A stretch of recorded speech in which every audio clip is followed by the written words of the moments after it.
The morning I first stepped onto Rig 47, the sea was blanketed in thick, wet fog, not the light kind that rolls and curls like smoke, but the suffocating kind, the kind that hugs your face and tastes like rust. Each wave slamming into the support pillars below felt like a beast testing the rig's strength and its patience. I stood at the edge of the helipad, gripping the slick railing with both hands. The salt made the metal sweat beneath my boots. The steel platform vibrated in a slow rhythm, a pulse. It reminded me of something alive. Breathing, I tried to shake the feeling. My name's Kai Seaborn. I'm 35, mechanical engineer, sent out here to replace a man who apparently quit for personal reasons. The company didn't say much, just that I'd be starting on the night shift, overseeing maintenance of the older support systems. The money was good, and after my last contract went sideways, I didn't have the luxury of asking questions. That was my first mistake. The rig's name, Rig 47, was painted in chipped yellow letters on the side of the main control tower. As I approached the operations hub, a gruff voice called out from behind a cluster of rusted steel pipes. "You must be the new guy." I turned to see a man in his 50s, heavy-set, with graying hair sticking to his forehead under a sweat-stained hard hat. His eyes were sharp though, almost too sharp for someone who looked like he hadn't slept in a week. "I'm Theron," he said, "senior engineer. You'll be shadowing me for a few days. If I last, I repeated. He didn't answer, just grunted and walked ahead. I followed him inside the control room. It was surprisingly cramped panels of blinking lights, clunky switches, old analog meters. Everything looked about 2 decades overdue for replacement. Theron handed me a crumpled, yellowed sheet of paper. I unfolded it, expecting technical specs or a duty schedule. Instead, I read the heading, Safety Rules. Rig 47 strictly enforced. I skimmed the list. 1. Do not enter pipe C after 11:00 p.m. 2. Never etch names or marks into pipe 12A. 3. If you hear a high-pitched hiss, freeze. Do not scream. 4. Vent 7 must be checked every shift. No exceptions. 5. Do not dispose of oil waste in tank B after 2:00 am. 6. If the alarm rings and you're near Rule 6's location, run. I raised an eyebrow. These are the actual safety rules. They're not a joke, Theron said flatly, snatching the page back. Memorize them. Everyone, your life depends on it.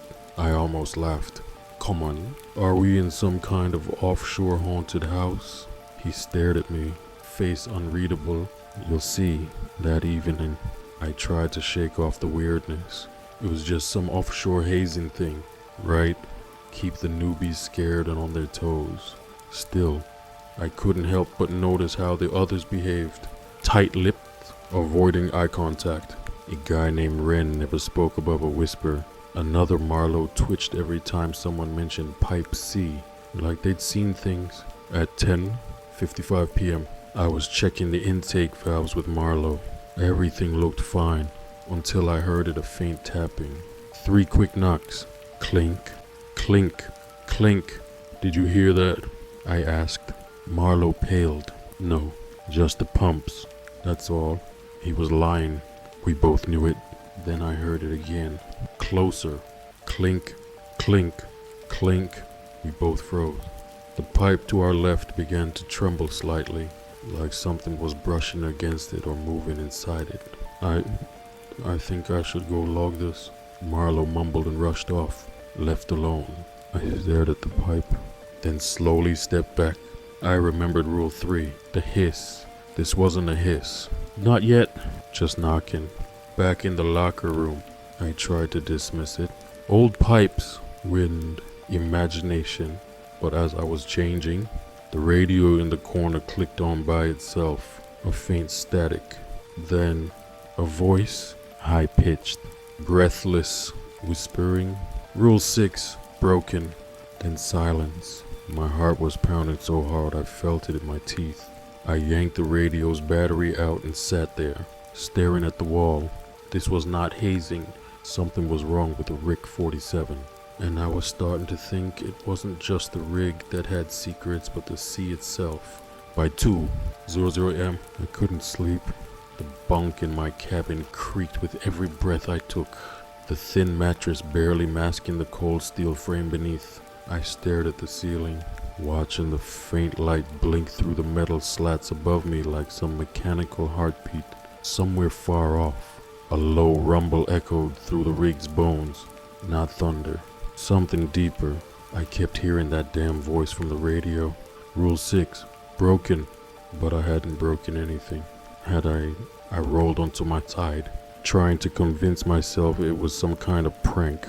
Maybe Ren or one of the night shift guys was messing with me. But if that were true, why did Theron seem so serious? Why did Marlowe twitch like a stray dog whenever he passed Pipe C? Sleep never came. When my alarm buzzed at 6:45 a.m., I already had my boots on. Theron was waiting in the engine bay, sipping lukewarm coffee from a dented thermos. He didn't say good morning, just handed me a wrench and a flashlight. "You're with me today," he said. "We're checking the vent stacks and coolant lines." I followed him across the rusting catwalks, the salty wind whipping our jackets against our bodies. The ocean stretched endlessly in every direction, a flat, gray void. I don't know what unnerved me more, the sea, or the rig towering above it like a rusted altar. We stopped at Vent 7. "You ever wonder why these things are numbered weird?" I asked, trying to break the silence. "There's no Vent 5, at least not that I could find." Theron didn't look at me. There was not anymore. That shut me up. The grate covering Vent 7 had been welded on recently, but someone had torched the welds open. Jagged scorch marks ran around its edge like something had been trying to either escape or get in. I crouched and aimed my flashlight into the vent shaft. Nothing but darkness, but there was a smell. Not oil, not sea rot, meat, rotting, wet meat. Theron spoke quietly. "Check the pressure seal." I reached for the gauge and immediately froze. There were scratches, long, deep gouges along the side of the control box. 5 marks, like fingers. Claw marks. I swallowed. "Something get caught in here." "Just rats," he said. Too quickly, when we got back to the control room, I pulled Marlowe aside. "You ever heard of Rule 6 being broken?" I asked. His face went white. "You shouldn't even say that out loud." "I'm serious." "So am I," he hissed. "You think this place works like a regular rig? You think the rules are suggestions? And what the hell does it mean?" Marlowe looked at the floor, then up at me with eyes that no longer seemed afraid, just tired. "It means someone's gone, or about to be." That night, the radio crackled again. No one had touched it.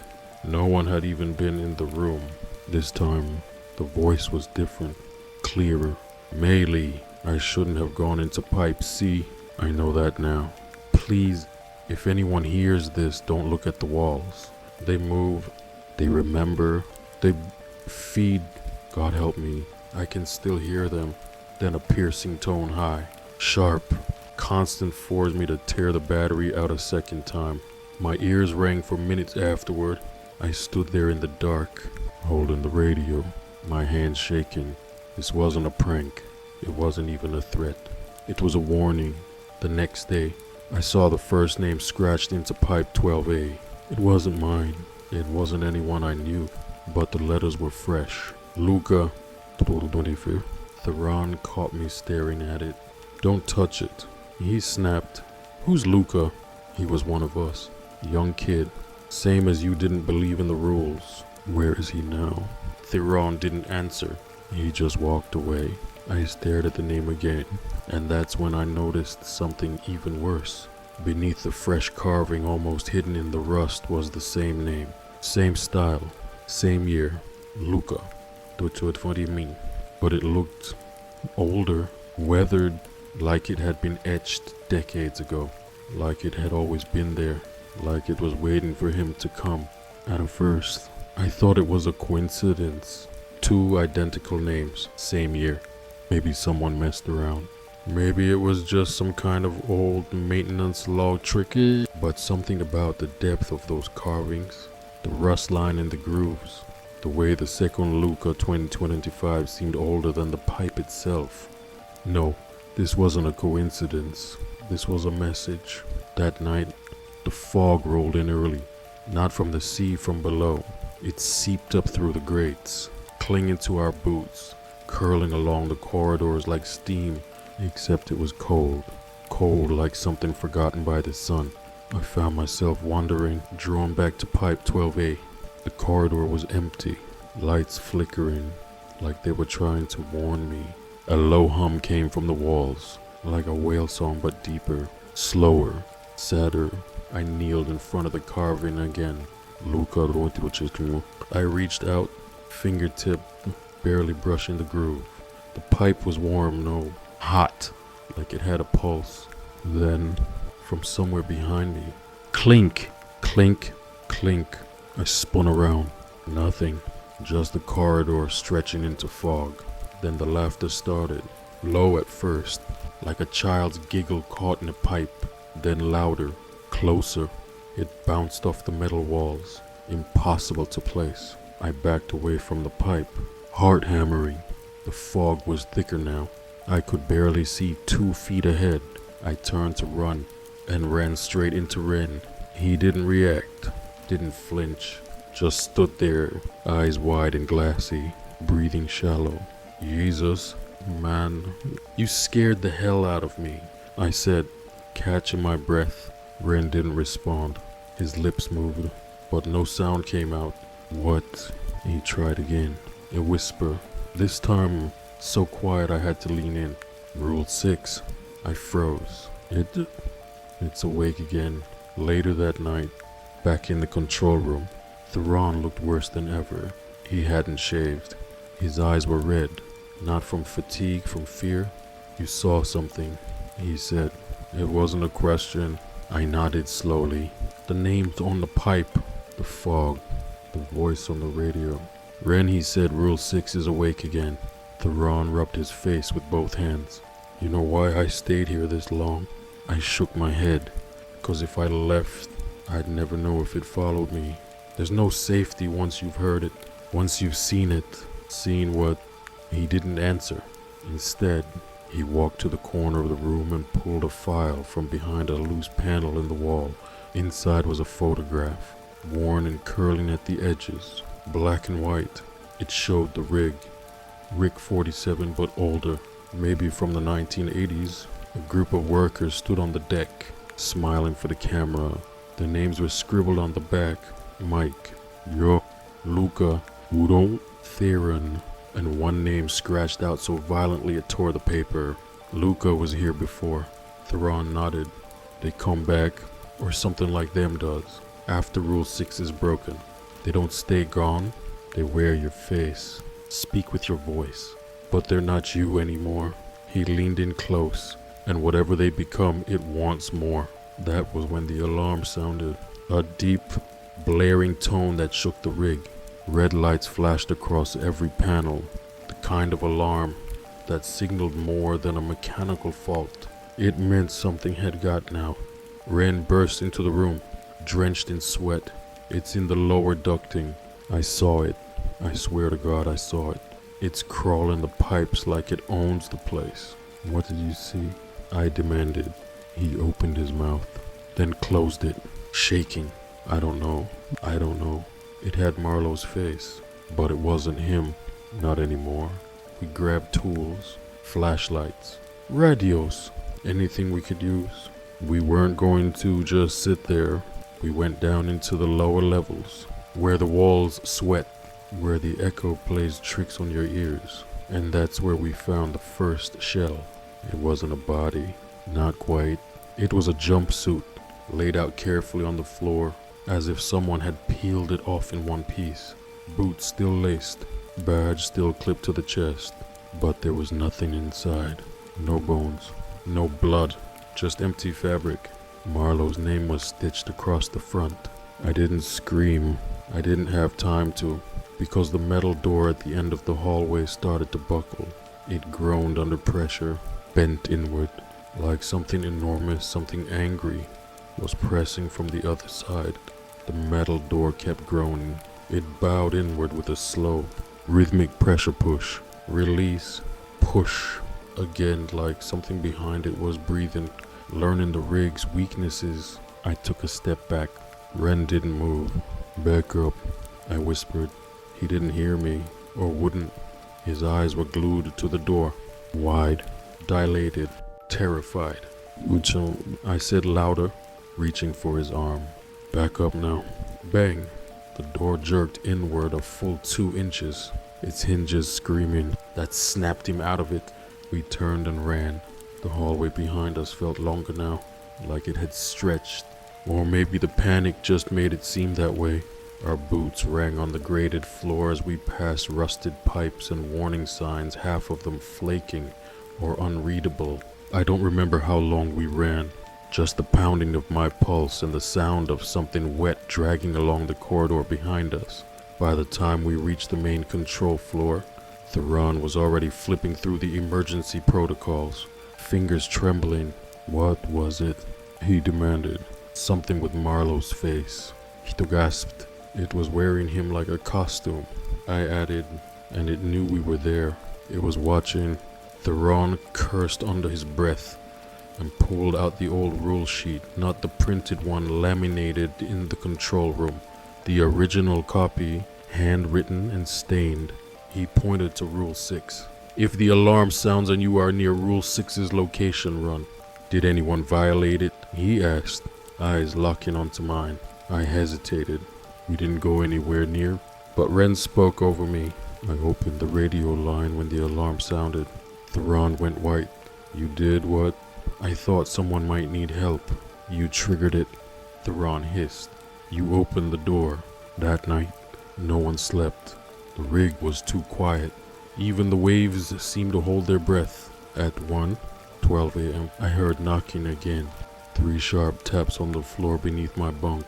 Clink, clink, clink. I held my breath, didn't move. Then a whisper through the vent beside my head. "Still here, Kai."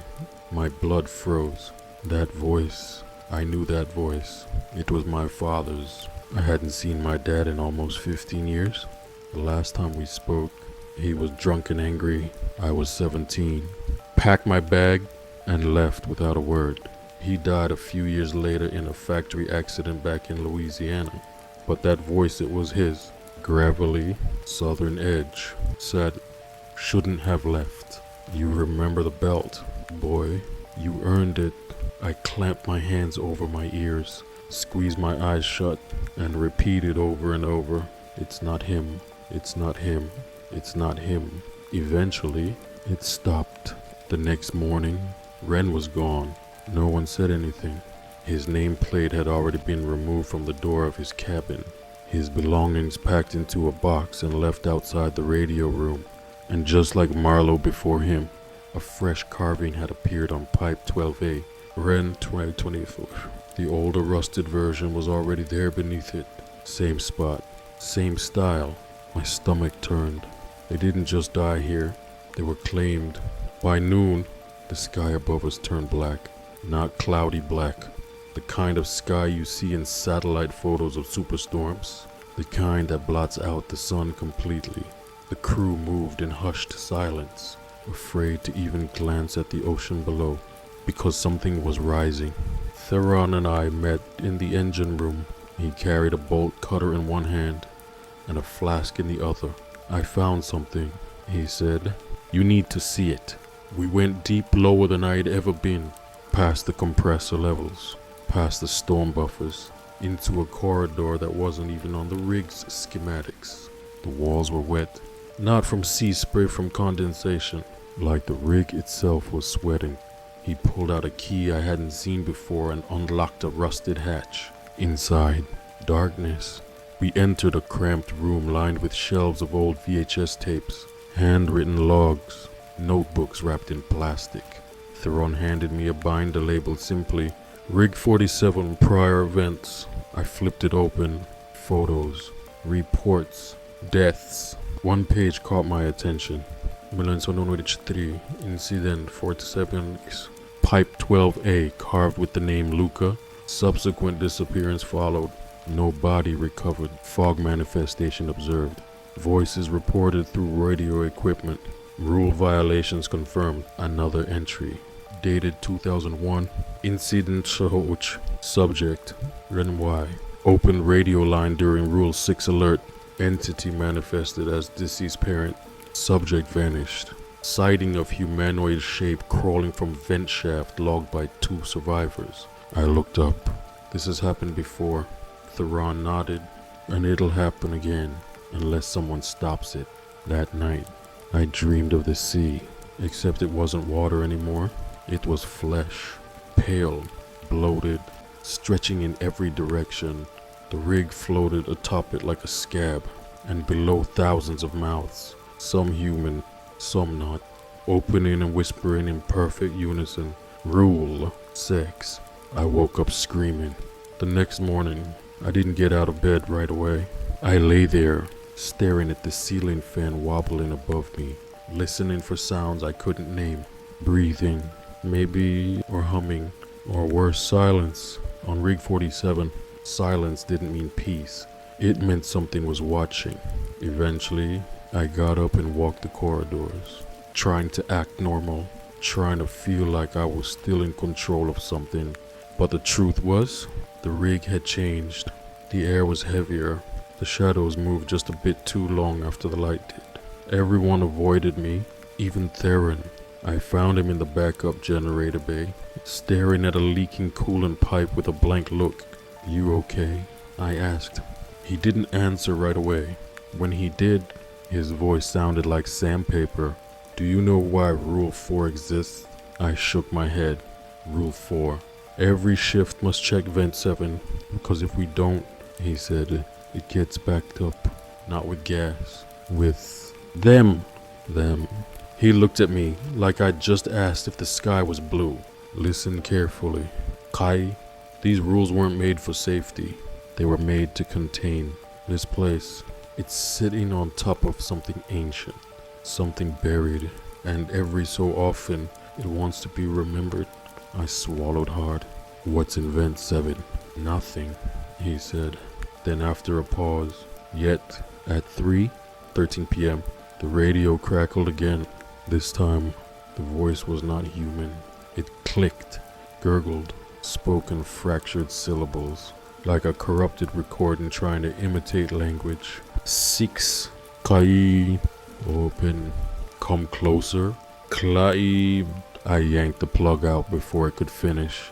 The speaker sparked, and a foul odor filled the room like burning hair and seawater left to rot. And that's when I realized the radio had been off. Later that night, we lost another one. His name was Luca, the new guy, just 22 years old. We were doing a routine check along the west corridor. He was asking a million questions like he always did: why the shower smelled like ammonia, why the emergency lights flickered even when fully charged, why no one ever looked over the edge of the rig at night. I liked him, and I shouldn't have, because liking someone out here is like marking them for death. We were near Pipe C when it happened. He turned the corner before I could stop him. I called out, told him we shouldn't be down here. It was nearly 11. 00 p.m. Rule 1, no entering Pipe C after 11. But the damage was done. By the time I reached him, he was just standing there, staring at the pipe. And the pipe was humming, not vibrating. Humming, a low, resonant sound, like a whale song made of screams. Luca turned to me, eyes glassy. "They're calling me," he said. "No," I said. "That's just the pipe. We need to go. Now." "But they said I belong here." I grabbed his arm. It was ice cold. He didn't resist as I pulled him back down the hall. For a moment, I thought we were okay, until the floor buckled. Just beneath him, a square of steel twisted inward like tinfoil, and from the opening came a black, slimy tendril covered in barbs and small, snapping teeth. I screamed. Luca screamed. And then it pulled He slipped from my grasp in half a second. Gone. No time to think.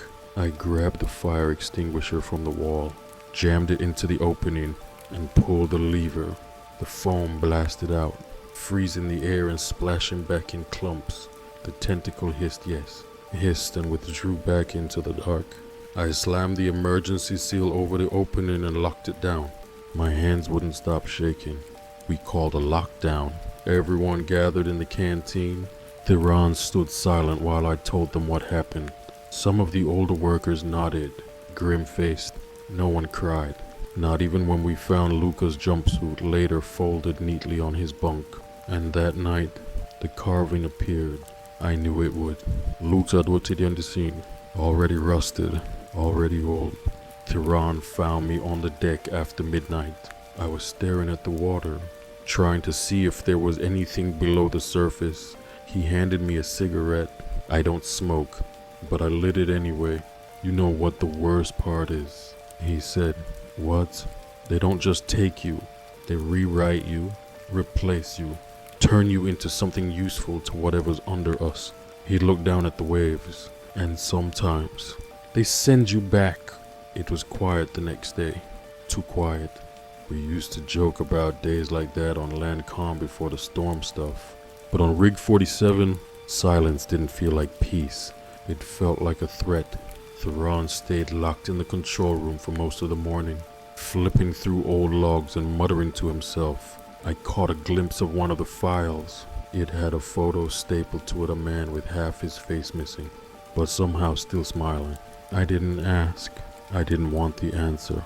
At lunch, one of the deckhands, Pete, maybe 40, always wearing sunglasses even in the storm, cornered me in the galley. You've seen it, haven't you? He asked. What? The pipe, the fog, the face that isn't a face. I stared at him. He smiled like he already knew. They say the rig's sitting on something alive. He continued. An organism older than bones, deep under the crust, buried for so long it forgot how to die. And now it wants names. Names? I asked. He nodded. That's what Pipe 12A is. A ledger. You carve your name. You sign the contract. That night, the storm returned. But this time, it came from below. Not wind, not rain. Pressure. The rig shuddered once. Then again. Stronger. Like something had grabbed hold of the steel legs and started to shake it. Monitors in the control room exploded one by one. Alarms screamed. Radios picked up static, and within the static, voices, thousands of them, layered over each other, chanting something in a language I didn't recognize. Something wet, something hungry. I ran to the pressure chamber. One of the lower gauges had burst, the needle jammed past the red. Theron was already there, wrench in hand. We need to check the vent lines. He yelled over the sirens. It's past midnight. I know. That's when I understood. We were about to break Rule 4. Every shift must check Vent 7. No exceptions. The crawl space leading to Vent 7 was narrow. Too narrow. I had to slide through it sideways. Flashlight clamped between my teeth. Heart pounding so loud it drowned out the alarms above. The vent was worse than I remembered. The bolts were half melted. The edges of the grate bent inward like something had been trying to climb out. I reached for the pressure sensor and stopped. There was a face staring back at me from behind the grate. Not a real face. A shape. A suggestion. A face made of shadow. I blinked. It was gone. The gauge read 0, but something inside that shaft was breathing. When I returned, Theron was standing over a map of the rig. He'd drawn red X's over the vents, the fuel lines, the drill shafts. There's a pattern, he said. They're following the veins of the structure, like they're mapping it. I frowned. For what? To pull it down, he whispered, like an old shipwreck. To bring it under? I didn't want to believe it, but the steel under my feet felt softer, like we were standing on something that had stopped being solid. At 3:33 a.m., I was woken by screaming, not outside. In my cabin, I bolted upright and saw myself standing at the foot of the bed. Same face, Same uniform. Same cut on the forehead from last week's tool rack accident. He smiled, and his teeth were too sharp. You missed the check. Kai. I scrambled backward, slamming into the wall. The copy took a step forward, and another. You belong to it now. I reached for the flare gun I kept under the bunk.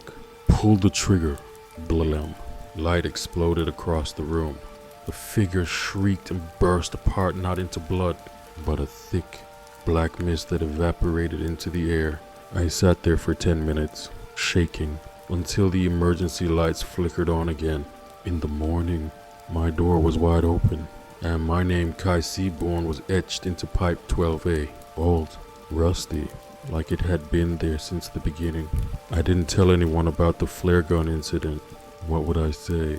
I shot a version of myself made of smoke, and it screamed in my father's voice before evaporating. On Rig 47, there were worse ways to sound crazy. Some of them ended with your name written on pipe 12A, and mine was already there. Old, rusted, permanent. I was already part of the collection. Theron called a meeting after breakfast. What was left of the crew gathered in the canteen. Half the seats were empty. We've lost 7 people in 10 days, he said bluntly, eyes scanning the room.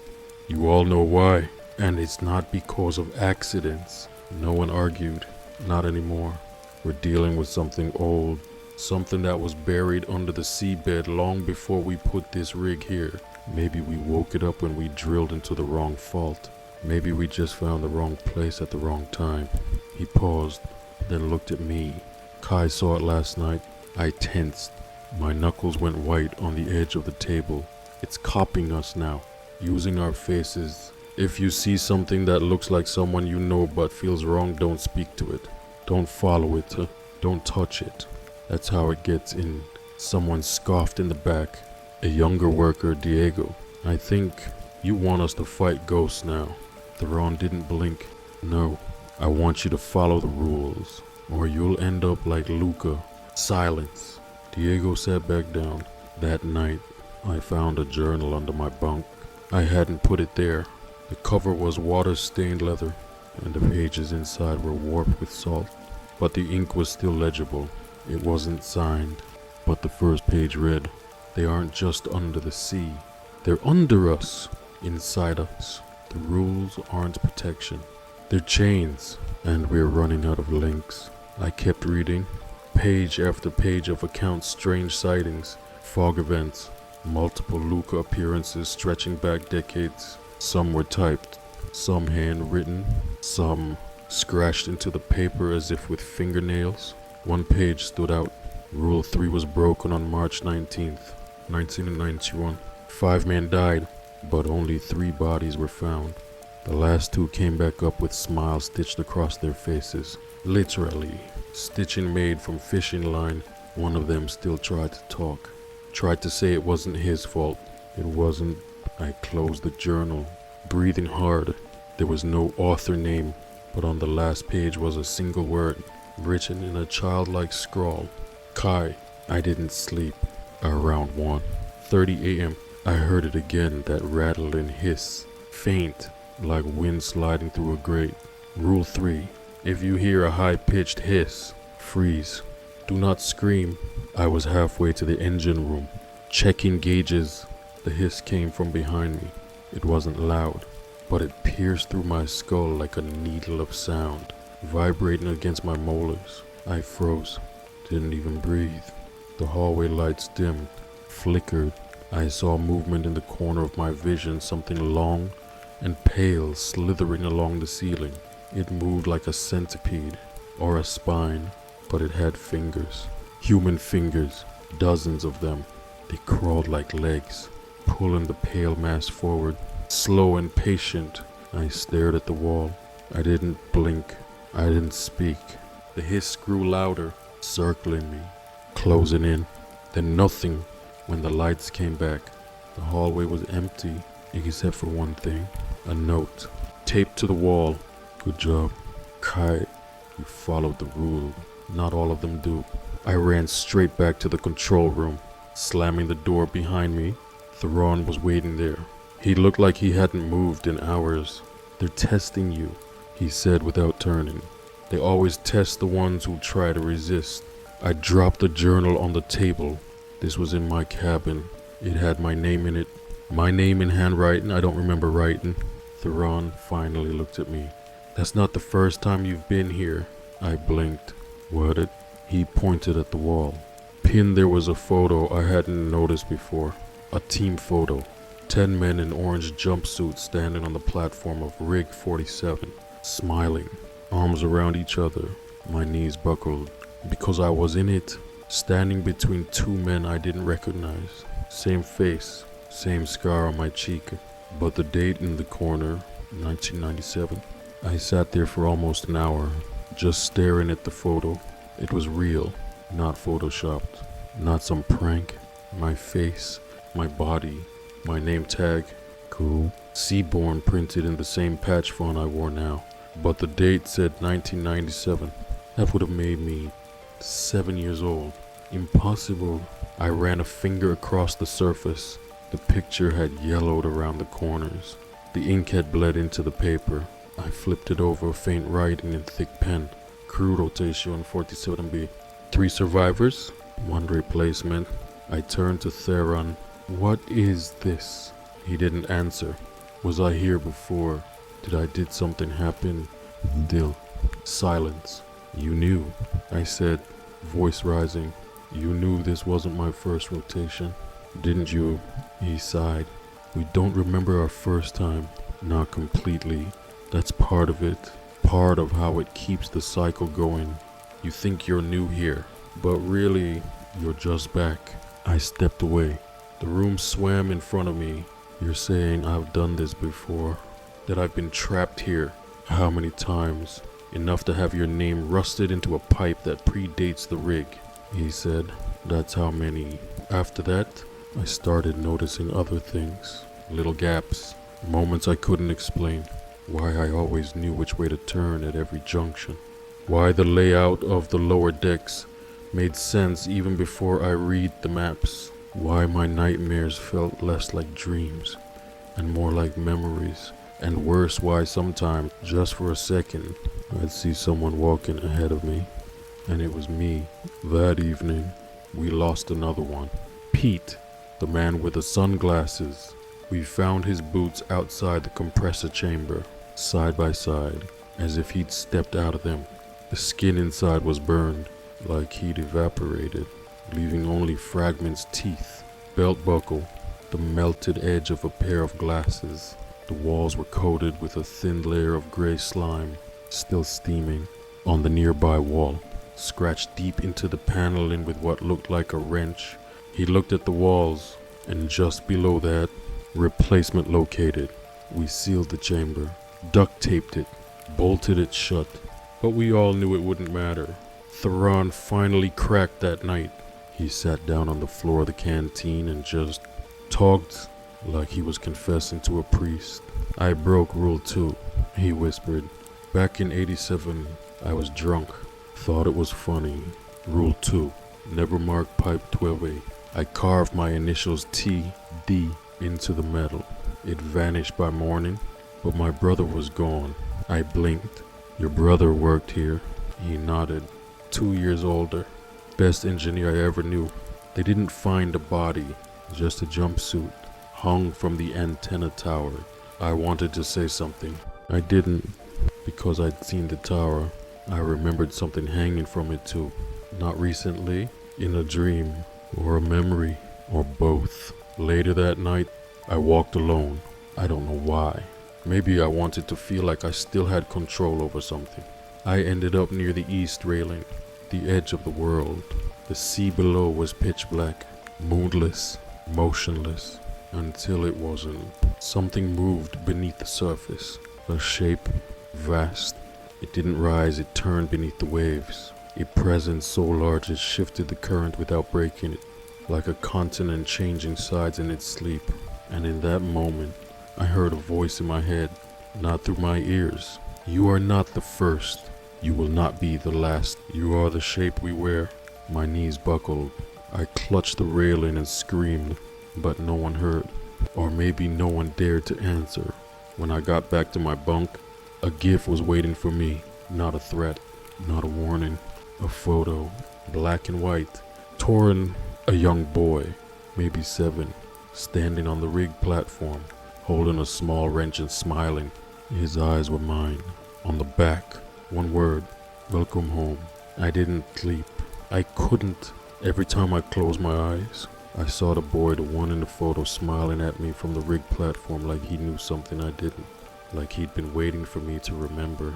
And maybe I had not everything, but flashes, a humming noise in the walls, a dark hatch I was never supposed to open, a hand gripping mine, pulling me toward a steel door as I cried, a voice, my own voice, older, whispering, "It's not your time yet." At breakfast, no one spoke. There were only 4 of us left. Theron, Edgar, the systems chief, Moss, the welder, and me. No one mentioned Pete. No one asked about the empty seats. We all felt it. The rig was shrinking. Not physically, but spiritually. Every bolt, every pipe, every shadow had started to lean inward, like the whole place was breathing in, getting ready to pull us down with it.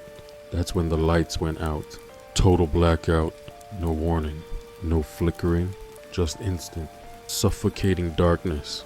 Then the siren, low, droning, slower than usual, almost lazy, like it was bored of sounding the alarm. Theron snapped into motion. "We're in breach," he said. "Power junctions first. Moss, take the upper bay. Edgar, stay here and monitor. Kai, with me." We moved through the corridors with flashlights and crowbars. My beam shook in my hand. I kept expecting to see myself around every corner, and then I did. We turned down the access ramp to the turbine floor, and there I was, standing in front of the generator, facing away from us. Same uniform, same stance. "Kai," Theron said beside me. "You're right here." "I know." We approached slowly. My double didn't move. Then it turned its head. Not the body, just the head. A full 180-degree twist. Bones cracking, jaw distending as it smiled with my teeth. Its eyes were black holes, not empty deep, moving. I lifted the crowbar, hand shaking, and it spoke in my voice. "I was you before you knew you were real." I struck first. The crowbar met flesh that felt like rubber soaked in seawater, pliable, too soft. The thing didn't bleed. It leaked, thick and black, splashing across the steel floor with a hiss. Theron tackled it next, slamming it against the railing. The creature shrieked, not in pain, but in rage, like we'd broken something sacred. And then it vanished, just folded into the floor like it had never been there. Only the stain remained. Theron stood, panting. "That wasn't a copy," he muttered. "That was a draft." I frowned. What?" He looked at me, eyes hollow. "You ever write a letter and throw the first one away?" That's what that was. When we got back, Edgar was gone. No blood, no broken door, just gone, like he'd been edited out of the day. His badge sat on the table, and his name had been erased from the duty roster printed page. Clean white where his name had once been. Theron just nodded. "It's begun." Later that night, Moss lost it, started screaming from the supply deck. When we got there, he was on his knees, drenched in sweat, face pale as foam. "They showed me," he whispered. "Showed you what?" I asked. "What it'll be like when it's done with the rig." He looked up at us, eyes unfocused. "This whole platform, it's just the beginning. It's a foothold. Once it learns how to wear us properly, it'll reach land." Theron crouched. "What did you see?" "Moss." He shook his head. "Skies full of eyes. Cities breathing. Names carved into mountains." Then he looked at me. "You were leading them." I didn't respond, because deep inside, I felt something shift when he said it.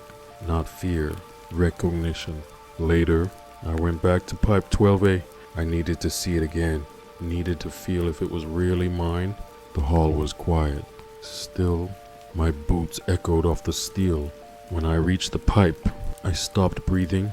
because there, beneath my name, Kai Seaborn erased, another was freshly etched, Kai Replacement 3, and beside it, Replacement 1, Marlu, Replacement 2, Luca, Replacement 3, Key.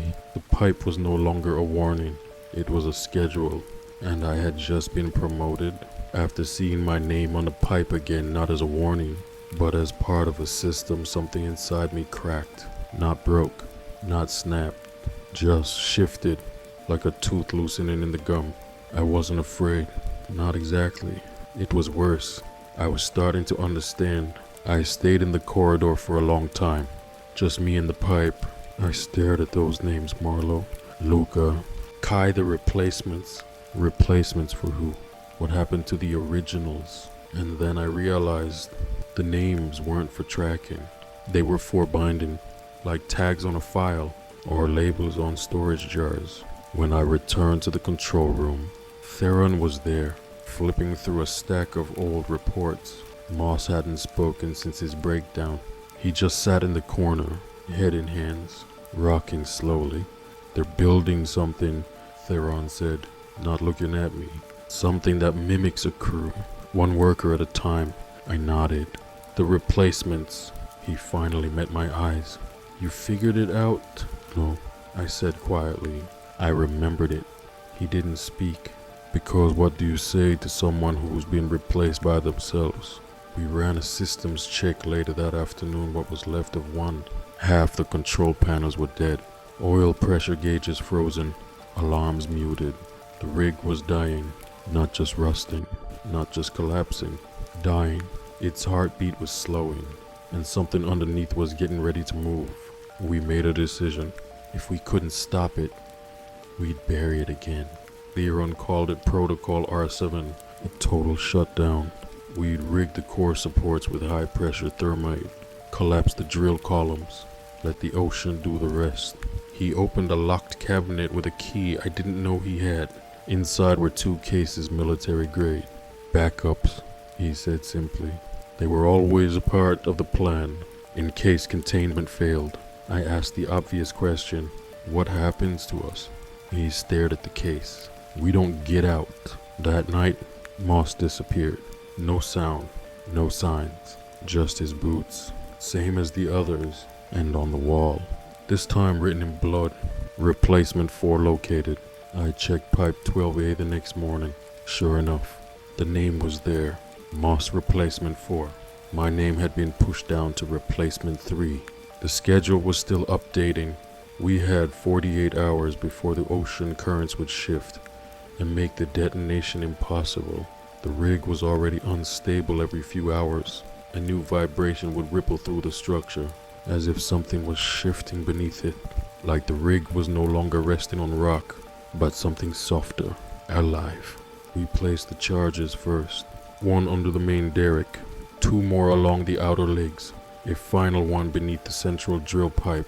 All of them rigged to blow in a cascade. All of them sealed with a dead man switch. Theron said, "We do this, and there's no going back." I just nodded, but I was already wondering, what if we weren't supposed to destroy it? What if we were part of it? The dreams got worse, not nightmares, visions. I saw Rig 47, but it was breathing, exhaling mist, inhaling fog. I saw the crew old and new moving like puppets, their faces too smooth, smiles too wide. And in the center of it all, buried deep below the sea floor, was a heart, a massive black organ, pulsing. Each beat sent names across its surface, and the last name I saw before waking, Theron. I confronted him that morning. "You lied to me." He didn't deny it. "You knew I'd been here before. You knew I was part of this. I didn't know how much you remembered. Why did you bring me back?" Theron looked so tired. "Because you're the only one who ever got close to stopping it. Every cycle, every decade, you resist longer than anyone." He took a deep breath. "I thought maybe this time you'd finish it." And I believed him. That was the worst part. That evening, we activated the countdown. 6 hours until detonation. The rig groaned with every gust of wind, as if it knew Theron handed me the final switch. "If I don't make it," he said, "you finish it. Promise me." I nodded, but as he turned away, I noticed something. A fresh scratch mark on the back of his neck. 3 perfect claw lines, just barely healed. And in that moment, I knew Theron was already gone. Theron was already gone. The man in front of me looked like him, spoke like him, but he wasn't blinking. Not once. His chest rose and fell, but it was too regular, mechanical, and those claw marks on his neck, fresh, still wet at the edges. I stepped back slowly. My hand hovered near the crowbar hooked on my tool belt. He didn't notice, or maybe he didn't care. He just smiled. "We're close. Kaid, just hold on a little longer." I didn't answer. I just nodded, because if I was right, and this wasn't Theron anymore, then I needed time to think, to plan, to survive. I went back to the systems bay, tried to call for help. Nothing. Every comm line fried, not just broken, but melted from the inside out. Wires fused into black pulp. No way to reach the coast. No satellite. No emergency ping. I was alone. I returned to the control panel, heart pounding, only to find a new entry blinking on the main screen. It wasn't from our systems. Replacement 5 accepted. I ran straight to pipe 12A, and there it was. Fresh, sharp. Theron replacement 5. But if he was gone, then what the hell had I just spoken to? I went to find him, he was in the generator room, staring at the ocean through the open bulkhead, standing still in the salt spray like it didn't bother him. I watched him from behind a valve shaft, trying to steady my breath, and that's when he turned around, not just his head this time, but his whole body in one impossibly smooth motion, like someone flipping a mannequin. His eyes were black now, not like ink, not like shadow, like depth, like looking into the bottom of the sea and realizing it's looking back. "You shouldn't have checked the pipe," he said, voice low. "You could have died not knowing. Isn't that better?" I ran, didn't look back, didn't stop until I hit the east barracks, slammed the door behind me, and jammed it shut with a wrench. I could still hear him outside. Not knocking, not yelling, just breathing, wet, slow, steady like the rig itself had grown lungs. I tried to remember the countdown. We had set it for 6 hours. It had to be close now, but something told me the system had been tampered with, and that something was wearing Theron's skin. I pulled out the case with the thermite charges. Inside was the manual trigger a second failsafe. If the timer failed, the blast could still be detonated manually. I could still end this, but that would mean destroying everything. The rig, myself. Maybe that was the point all along.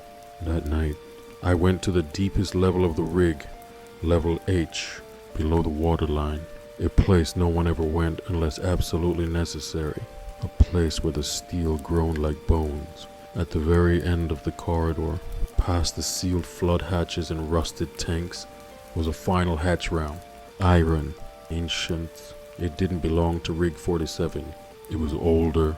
The hinges were coral encrusted, the bolts covered in barnacles. The lock removed. Someone had opened it. Inside was a shaft. No ladder, no lights, just a metal tunnel going down into the dark. The air smelled of blood, salt, and static, and deep below, I could hear it, a thumping, rhythmic, alive. The heart of it, and suddenly it made sense. The names on the pipe, the reappearances, the cycles, the faces. We weren't meant to stop it. We were meant to feed it, not just with bodies, with identity, with memory, with names. Because it wasn't just a creature, it was a system, a library of souls. And I was next on the shelf. I backed away from the tunnel, but something moved inside fast and slick. A pale, long arm shot upward, grabbing the edge of the hatch, then another. And then it pulled itself up. A thing, a mirror. It had my face. Not the one I wore today, but the one from the 1997 photo. Younger, smiling. "Time to come home," it said. I froze. The thing that pulled itself from the hatch looked like me younger, cleaner, untouched by rust or blood or memory. But its eyes were wrong. Too still, too calm. Like it didn't just remember everything I had forgotten, it owned it. I backed against the wall, heart hammering. "You're not me," I whispered. It tilted its head. "But I was. Before you shed me like skin, you've been trying to forget. That's what the rules are really for." I shook my head. "The rules are protection." The copy smiled. "No, they're instructions." It stepped forward barefoot, silent, skin glistening as if coated in seawater. I raised the crowbar. It didn't flinch. "You left me down there," it said. "All those years ago, when the first hatch opened, you looked back. You saw what we were digging into, and you ran. But you didn't leave empty. You brought some of it with you." I could barely breathe. "And now, you're nearly ready to return it." The lights flickered above us, then died completely. Only the emergency red bulb above the hatch cast light now, bathing the copy me in blood-colored glow. I didn't wait. I twung. The crowbar connected not with flesh, but something slick. It passed through too easily, like tearing through old jelly. The figure collapsed into a puddle of black fluid that sizzled on the deck, and from within the hatch, I heard it cheering. Voices. My voice. Dozens of them. I bolted back up the corridor, heart in my throat. Every corner looked unfamiliar now, as if the rig itself was shifting behind me, like it was breathing, rearranging. When I got back to the main floor, the countdown display had changed. It no longer showed numbers. It just read, "Acceptance confirmed. All replacements logged. Fusion initiated." Theron, or what was left of him, was standing at the window, watching the waves churn. His neck was bent too far to one side. His hands twitched like he was pulling strings none of us could see. "You brought the last piece," he said without turning. "The rig doesn't need to be destroyed. It's ready now." To ascend, the floor beneath us vibrated, but not from pressure, from a heartbeat. The ocean boiled below. Pillars of black mist rose from the sea like hands reaching upward, and in the distance, I saw the rigs, dozens of them. I had thought Rig 47 was alone, but it wasn't. It was one tooth in a jaw, and now the mouth was opening. I grabbed the dead man's trigger. Theron finally turned. His face was melting skin sloughing off, revealing barnacle-pocked bone and rows of teeth. "You think fire will stop this?" he asked. "You think you can unmake what's always been?" I stared him down. "Maybe not, but I can stop me," and I pressed the switch. The explosion was immediate, not just noise, but a tear, like sound and time were being ripped apart. The main derrick blew first, shattering into shards. The shockwave knocked me back into a railing. I heard bones crack but felt nothing. The next charge went below, then the legs. The rig groaned like an animal dying a final exhale. The run shrieked not like a man, but like metal being pulled inside out, and then light, not flame. Something beneath it, white, endless, and for a moment, I saw everything. The archive of names, the sea floor vaults, the faces of every man, woman, and thing that had been lost here, all staring back, all smiling. And then, darkness. I woke up coughing, salt in my lungs, blood in my mouth. I was floating, no being pulled. A searchlight hit my face. Voices, real ones, shouting, calling out. Hands grabbed my arms, hauled me onto a rescue vessel. They wrapped me in blankets, asked questions. I gave them a name, Kai Seaborn. They exchanged looks. One of them checked a clipboard. "Sir, it says, you said your name was Kai." I nodded. He turned the clipboard around, showed me the manifest. Kai Seaborn, crew of Rig 47, listed as deceased, presumed lost at sea, date of death, July 17th, 1997. They kept me on the boat for hours, wrapped in the thermal blankets, hooked to oxygen.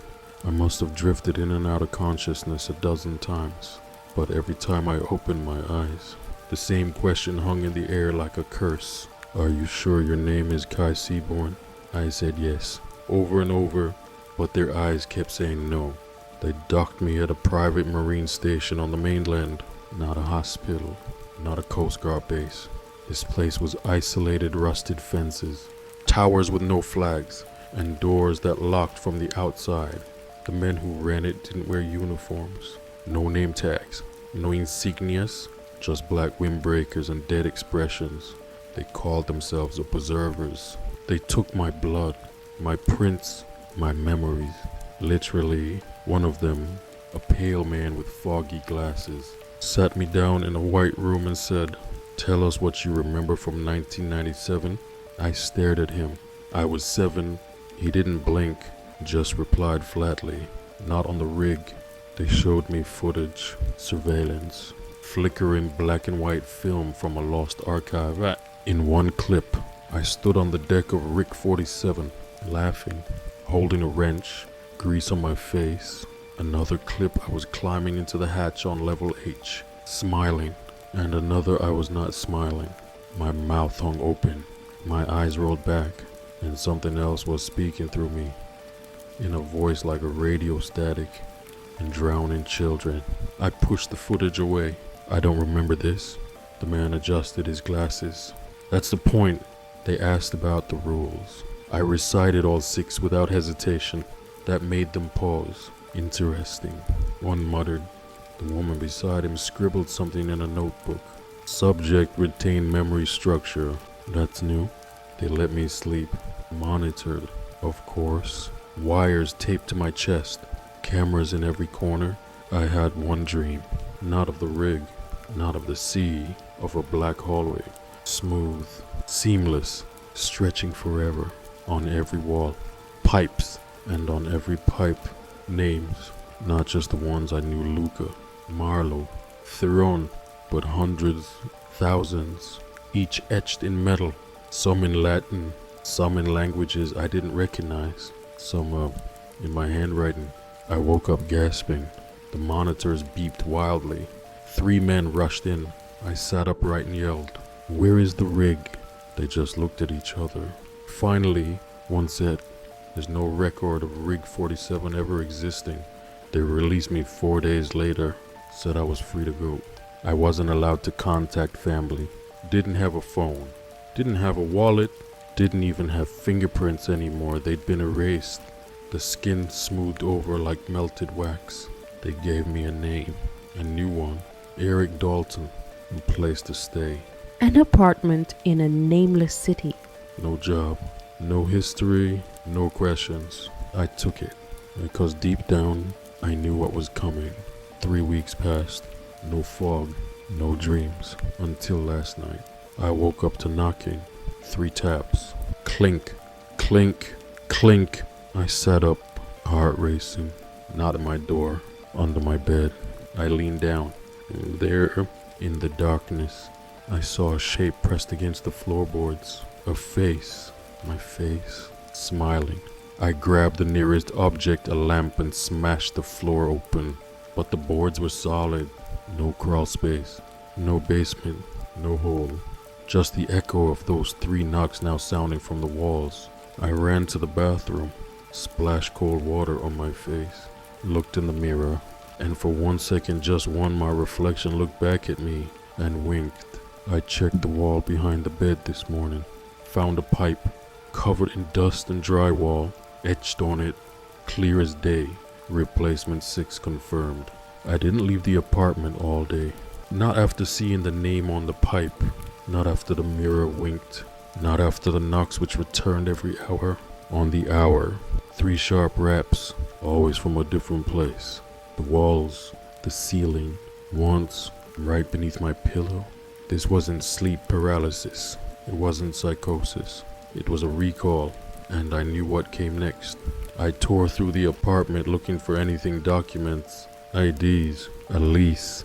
There was nothing, no paperwork, no bills, no records of Eric Dalton ever existing. I checked the fridge stocked with food that hadn't spoiled, yet no smell. I turned on the sink, the water was thick, not sludge, not oil. Salt water. I grabbed my coat and ran. Down the hall, down the elevator, out into the street, only to find the entire neighborhood under fog. Not morning mist, not industrial haze. The same kind of fog from the rig.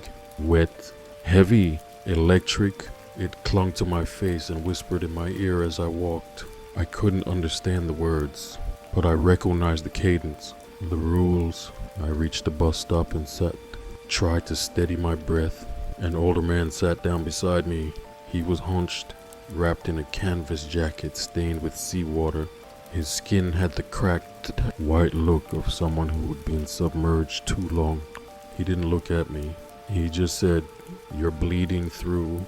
They all do, eventually. I didn't ask how he knew. Instead, I said, "What happens when it finishes the list?" He paused, licked his cracked lips. Then the pipe closes and a new one opens somewhere else. It always needs a rig. When I got home, the apartment door was open. Inside, it was colder. Everything I owned, the clothes, the bedding, the utensils had been soaked. The lights flickered. Water dripped from the ceiling, and on the bedroom wall, written in salt, "You left something behind."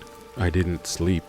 Instead, I unpacked the last thing. I still had the crowbar I'd smuggled off the rescue ship, wrapped in oilcloth and stuffed under a vent. It was rusted, but solid. At exactly 3:00 a.m., the apartment began to tremble. The floorboards groaned. The walls pulsed. A wet, sucking sound came from the kitchen, and then the refrigerator tipped forward on its own, crashing into the floor and revealing a hatch. Metal, round, ancient, just like the one beneath Rig 47. It didn't belong in this building, but it belonged to me. The hatch swung open, not by force, by invitation. A gust of cold air blew upward, smelling of brine and memory. Inside, darkness and a ladder. I stood at the edge for a long time, wondering, remembering, dreading, but finally, I climbed down. Because I knew this wasn't about survival. It never had been. This was about return. The tunnel spiraled downward, deeper than the building should have allowed. The walls became damp, then fleshy. The air thickened into liquid, and at the bottom was Rig 47, exactly as I left it, floating in blackness. The pipes hummed. The rules were still posted clearer than ever, and the door to the control room was open, waiting. Inside, the lights were red. Theron sat at the console. His face looked normal again. Calm, human. "You made it." I didn't sit. "I thought I destroyed this place." Theron smiled faintly. "You destroyed a version of it. But the rig isn't a location. It's a structure, and the structures can be rebuilt as long as memory persists." He stood and handed me something. A clipboard with a checklist at the bottom. One blank line. The header, Replacement 7. I stared at it, then slowly raised my crowbar. Theron didn't flinch. "This isn't the way out. Kai, this is the way through." I swung hard. The crowbar connected. His head cracked sideways like a porcelain doll. He collapsed, twitching, and the room began to dissolve. Not burn, not collapse. Erase, like the world itself was losing resolution. The pipes screamed. The fog reversed. The rules on the wall bled, and a voice I hadn't heard since the beginning whispered, "Final name received, cycle complete, restored." And then nothing. No light, no pain, no sound, just absence, until I opened my eyes in a hospital bed. Fluorescent lights overhead, a machine beeping softly. A nurse walked in, startled. "Oh, you're awake." I tried to speak. My throat was dry. She handed me water. I drank. She smiled. "Welcome back, Mr. Seaborn. You've been gone a long time." I lay in that hospital bed for 3 days. The nurses were kind. The food was bland.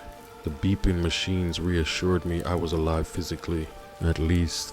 But every time I closed my eyes, I saw rust, pipes, fog, teeth. They ran tests. My vitals were normal. Scans showed no damage, no trauma, no signs of exposure to salt water, cold, or pressure, except one anomaly, the scar on my back, just below the shoulder blade, a spiral, like something had been branded into me with precision. The doctors couldn't explain it. I didn't try, 'cause I already knew.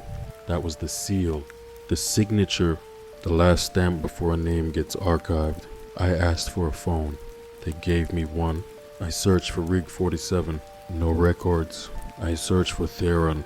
Nothing. I searched for my own name, Kai Seaborn, and there it was. A single article. Archived. Dated July 1997. Rig worker presumed dead in explosion, body not recovered. I clicked the link. The image loaded slowly. Grainy. A black and white photo of a crew, all smiling. And in the center, younger, sunburnt, grease on his face. Mate, I shut the laptop, walked to the window.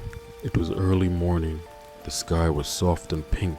Seagulls wheeled over the distant waves, but the air smelled thick, just faintly, of salt, of rust, of return.